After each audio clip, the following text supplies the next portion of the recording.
Juliano Miller, essa calma perante as dúvidas que iremos encontrar durante a nossa vida filosófica depende muito da percepção da alma imortal, a qual acalma a nossa mente e nos dá um alívio geral perante a agitação atual. Perfeitamente, perfeitamente. Eu nunca conseguiria dormir uma única noite se eu não pensasse, se eu pegasse todas as minhas dúvidas e falasse, olha, eu não sei isso, mas Deus sabe. Então eu posso esperar até amanhã. Deus não vai acabar até amanhã. Amanhã talvez ele me mostre a solução disso ou daquilo. Se você não tiver isso, o filósofo Alain, ele diz, ninguém jamais conseguiria dormir se não acreditasse piamente que todos os problemas podem ficar para amanhã. Olha, isso aqui, eu li essa frase, eu nunca esqueci, porque isso é a cura da insônia. Todos os problemas podem ficar para amanhã. Inclusive os seus problemas filosóficos, que não são tão mais importantes do que os outros. Ademais, você pode pensar, olha, se eu não descobrir isso, outro sujeito vai descobrir. Né? Então não precisa descobrir tudo.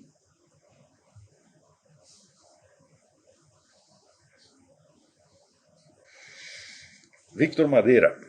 Além da empulhação através da hegemonia da nova situação discursiva, o PT aqui em Sorocaba, São Paulo, utiliza da criação de situações materiais que resultam em problemas sociais antes inexistentes.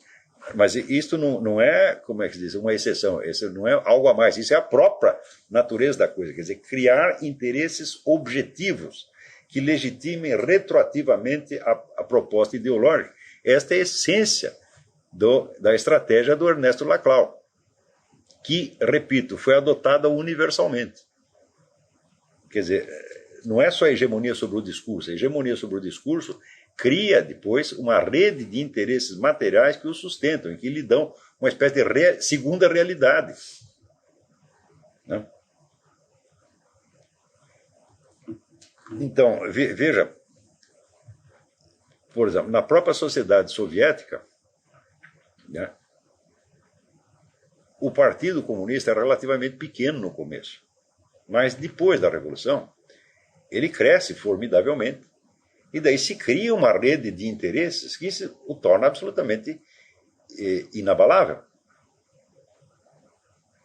Então, você dizer, os comunistas tomaram o poder. Eu digo, bom, isso aí na verdade é uma figura de linguagem.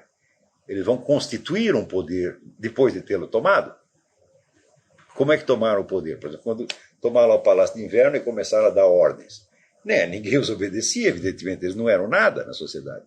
Então tiveram que criar, vamos dizer, a sua clientela, né, para que a clientela em seguida personificasse o poder do Partido Comunista, que antes era um poder inexistente. Quer dizer, é tudo um blefe que deu certo. José Roberto Salatini. O senhor tem nos falado que as estruturas gerais das sociedades não existem sem que antes tenha acontecido algo na alta cultura. Eu pergunto, com filósofos e pensadores tão fascinantes como Vladimir Soloviev e Dostoiévski, que foram pré-revolucionários e ocuparam a alta cultura não somente da Rússia, mas exerceram grande influência sobre o Ocidente, por que ainda assim aconteceram as revoluções de 1905 e 1917 na Rússia e se espalhou por todo o leste europeu? Digo, olha, em primeiro lugar, a quase totalidade da classe intelectual russa estava metida em negócio revolucionário. Né? Dostoiévski, quando ele percebe que aquele treco está errado, ele já é um homem maduro. Tá certo? E, note bem, Dostoiévski alcança um grande sucesso mais entre o povão do que entre os intelectuais. Muita gente ali não gostou do que ele estava escrevendo. Quer dizer, quando houve o enterro de Dostoiévski, havia tanta gente, que as pessoas perguntavam se era o enterro de um santo. Então, era isso aí, quer dizer, o povo, o leitor percebeu que ali tinha um negócio profético, tinha algo a mais.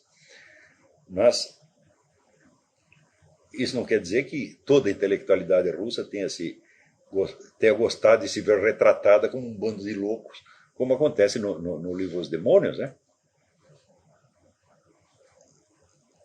E quanto a Soloviev, eu não acredito que Soloviev jamais tenha tido dentro da Rússia a repercussão que merecia. Soloviev foi muito mais lido no Ocidente depois da Revolução. Então você vê que meia dúzia de grandes pensadores, filósofos, escritores não dão a tonalidade geral da vida intelectual.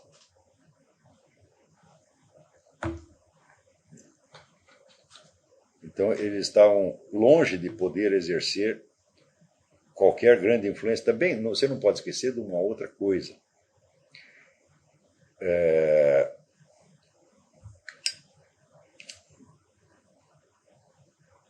Na Revolução Russa, houve muita reação interna. Quer dizer, muita gente que não quis a Revolução, quis detê-la e fez tudo que podia para detê-la. Mas esse pessoal foi 100% abandonado pelas potências ocidentais. Você vê que ainda recentemente, lendo o Antônio Negri, no livro Goodbye, Mr. Socialism, que é uma entrevista que ele deu, ele volta de novo àquela história de que o endurecimento do regime soviético foi por causa do cerco ocidental. Todas as potências se juntaram para esmagar o regime nascente. Isto é absolutamente falso. Absolutamente. Isto nunca aconteceu. Quer dizer, o chamado Exército Branco recebeu uma ajudinha miserável da Inglaterra e só. E foi isso. E mesmo assim, só para proteger os cidadãos súditos britânicos que estavam lá. E isso foi tudo.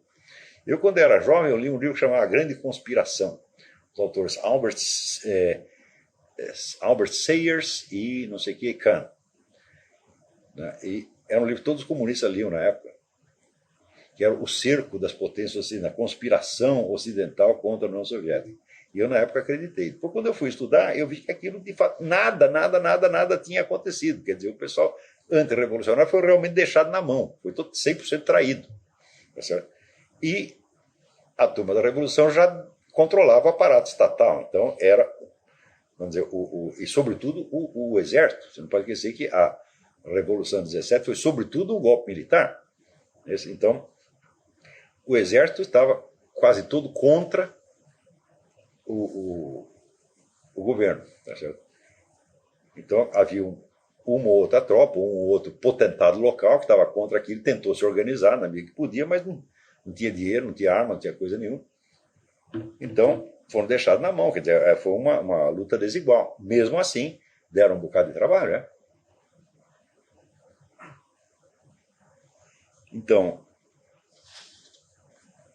vamos dizer, esta nova ortografia que apareceu, cada novo acordo ortográfico é um novo caos. Esse negócio olha, a ortografia francesa é a mesma desde 1600 e ninguém está reclamando disso aí.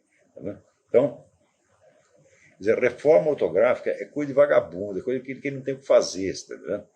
Então, às vezes eu penso fazer como Monteiro Lobato fazia. Ele criou a sua ortografia pessoal e falou, acabou, eu vou escrever do jeito que eu quero e está aqui, a minha norma é essa. Né? E o Mário fez mais ou menos a mesma coisa. Então vamos respeitar essas pessoas que se revoltam com justas razões contra as reformas ortográficas.